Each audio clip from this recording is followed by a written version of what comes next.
खिमसर का अलग ही रोचक है मुकाबला इसलिए होता है कि यहाँ का जो सांसद हनुमान जी बेनीवाल वो राजस्थान में और दिल्ली के अंदर उनकी अलग ही पहचान है, और यहाँ के कार्यकर्ता और छत्तीस कौम बरादरी के लोग इसके साथ हैं, और आधी रात को अगर किसी काम के लिए कोई कहता है ना वो तैयार रहते हैं, और कोई प्रकार की मतलब लोगों के अंदर अलग भ्रांति है नहीं, और हर आदमी का काम एक एक आदमी का चैनल टू चैनल मिलके, और ऐसा समाधान राजस्थान के अंदर मैंने कोई विधायक और सांसदों के अंदर देखा नहीं जो इस तरीके से अगर काम कर सकता है।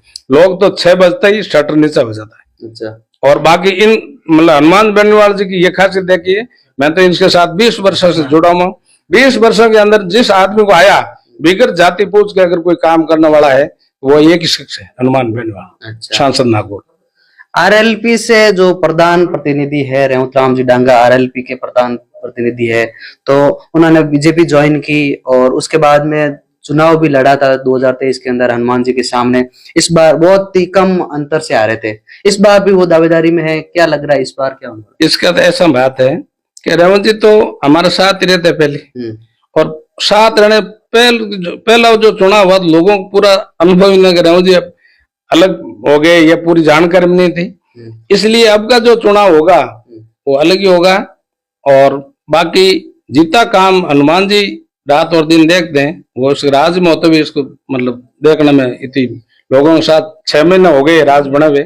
6 महीनों के अंदर इतना कोई हमने देखा नहीं अलग राज के हिसाब से कोई काम करवाते हैं। और राज का हमारे को तो 20 साल के अंदर राज बीजेपी का रहा है, कांग्रेस का भी रहा है, पर हमारे को तो कभी महसूस नहीं हुआ कि हमारा राज नहीं है। एमपी और एमएलए बनना में हमारा राज ही रहता है। एक सोशल मीडिया पे ये भी चल रहा था कि कोई बिजली घर का उद्घाटन था, वहाँ बीजेपी के नेताओं को नहीं बुलाया, वो निलंबित कर दिया या सस्पेंड, ऐसा कुछ हुआ था? उसमें तो ऐसी बात है, हमने गांव के अंदर हमारे जो जमीन दी वो दानदाता गांव के लोगों ने हमारा कार्यक्रम था, बिजली विभाग का तो कार्यक्रम नहीं था, और नहीं उन्होंने मतलब स्वीकृति लेने की आवश्यकता कहा, हमने गांव के लोगों ने तय किया था, और गांव के लोगों ने एमपी साहब को बुलाया।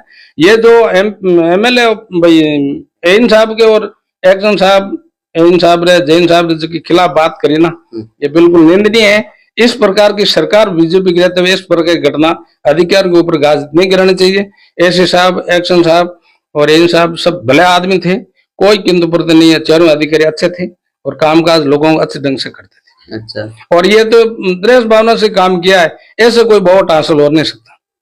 इससे उल्टा प्रभाव पड़ा है कि इस तरह से अगर राज बीजेपी का अधिकार ऊपर ऐसे करेंगे तो अगर चुनाव जीत भी गए तो फिर क्या हाल होगा? अच्छा। ये हाल है।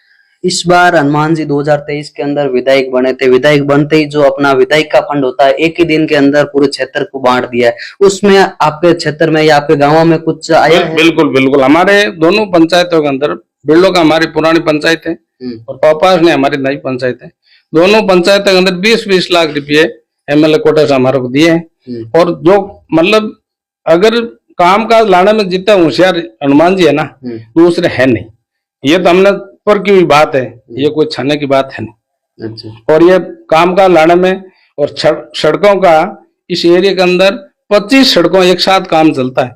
हमारे सीएलसी की मीटिंग थी थाने के अंदर, एसडीएम साहब ने और थानेदार जी ने ये कहा कि हम काफी जगह एसडीएम रहे